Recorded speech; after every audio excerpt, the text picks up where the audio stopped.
যারা PR apply করেছে তারা এই পিআর থেকে কি কোনো দেশ ফিরে আসবে? আসে তো নাই। তাহলে তারা দেশের ভিতরে পিআর ব্যাপারে বলছে, এবং যেখানে নাই এখন কিন্তু বিভিন্ন সংগ্রাম আন্দোলন চলছে পিআর নির্বাচন বাস্তবায়নের জন্য।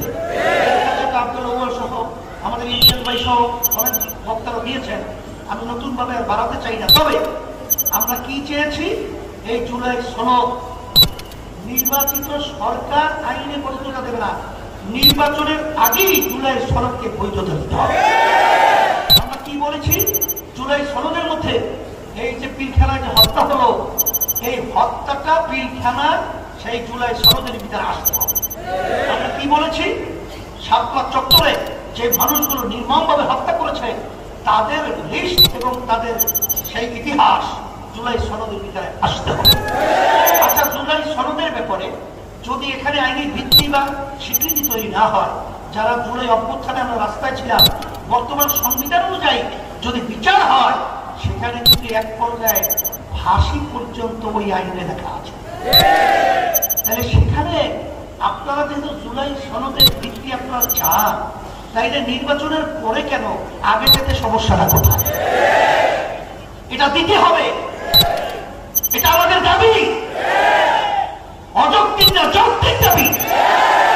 এখন আমাদের বিরুদ্ধে আজকে দুঃখ সহকারে বলতে হয়, এমপি সাহেব বিএনপি সে আজকে বক্তব্য রেখেছেন অত্যন্ত আপত্তিকর। সেখানে আমাদের ব্যাপারে ভণ্ড শব্দ ব্যবহার করে, সেখানে সে ব্যবহার করে আমরা কি ফ্যাসিস্টের সহযোগী ছিলাম। আমি বলবো এই প্রশ্ন আপনার জাতির কাছে বা কাউকে না শুনিয়ে আপনি আপনার দলের সেক্রেটারি জেনারেল মহাসচিব মির্জা ফখরুল সাহেবের কাছে জিজ্ঞাসা করেন, আপনি বরকতুল্লাহ ভুলু সাহেবের কাছে জিজ্ঞাসা করে দেখেন, আপনি মেজর হাফিজ সাহেবকে জিজ্ঞাসা করে দেখেন যে ফ্যাসিস্টের বিরুদ্ধে ইসলামী আন্দোলনের ভূমিকা কি ছিল, অবস্থান কি ছিল।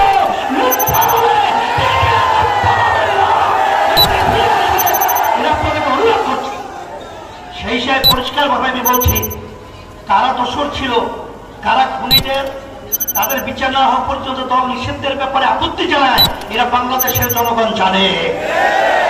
জুলাই চেতনা কি, এটা আপনার ভার্সিটি চাবি, সেখানে নির্বাচনের মধ্যে আপনাদেরকে কলঙ্ক ইতিহাস রচনা করেছে। এই জন্য আমি বলবো, যদি এখন আপনাদের এই বক্তব্য থেকে, যদি আপনাদের এই মন মানসিকতা থেকে এখন যদি ফিরে না আসেন, আর কতদিন মায়ের কোল খালি হবে, আর কতদিন আমাদের দেশের টাকা বিদেশে পাচার হবে, আর কতদিন এই দেশের মানুষ লক্ষ লক্ষ মিথ্যা কেসের মাধ্যমে তাদের সংসার ধ্বংস হবে, এটা বাংলাদেশের জনগণ দেখতে চায় না। এর পরিবর্তনের জন্যই আমরা আওয়ামী লীগ দেখেছি, বিএনপি দেখেছি, আমরা জাতীয় পার্টি দেখেছি, কিন্তু আমরা ইসলাম দেখি নাই। এই দেশের ভিতরে ৯৭-৯২ মতো মুসলমান বসবাস করে, সেই দেশের মুসলমানদের চাহিদা হলো ইসলামী নীতি আদর্শের সাথে জড়াইয়া থাকা। সাথে সাথে অন্য জাতিরাও ইসলামকে এর জন্য গ্রহণ করবে, কারণ জান মাল ইজ্জতের নিরাপত্তার গ্যারান্টি হলো সেই নীতি আদর্শের নাম হবে ইসলাম। আমি আর কথা বেশি লম্বা না করে, আপনারা কষ্ট করে এসেছেন, প্রশাসন আমার ভাইদেরকে এবং সাংবাদিক ভাইদেরকে ধন্যবাদ জানাচ্ছি।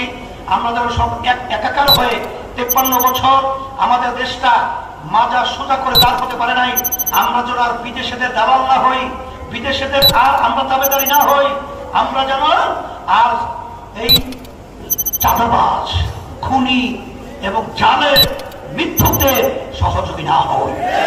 পরিবর্তনের জন্যই এই অশান্তির আগুন বাংলাদেশে ধাউ ধাউ করে জ্বলছে। এই শান্তির প্রতীক হাত পাখা, এই হাত পাখার বাতাসের মাধ্যমে এই দেশকে শান্তি করে, দুনিয়াতে শান্তি, আখেরাতে মুক্তির মধ্যে। আমি আপনাদের সন্তান, আমি আউয়াল সাহেব, আপনারা তো পরিচিত আছে জানেন, তার হাতে উঠিয়ে দিয়ে আপনাদের সামনে আমানত হিসেবে রেখে গেলাম। আল্লাহ ইসলামের পক্ষে, হাত পাখা প্রতির পক্ষের পক্ষে ঢাকা ১০-এর এই আসনের প্রার্থী আল্লাহ যেন বিজয় দান করেন। ربنا آتنا في الدنيا حسنة وفي الآخرة حسنة وقنا عذاب النار برحمتك يا رب।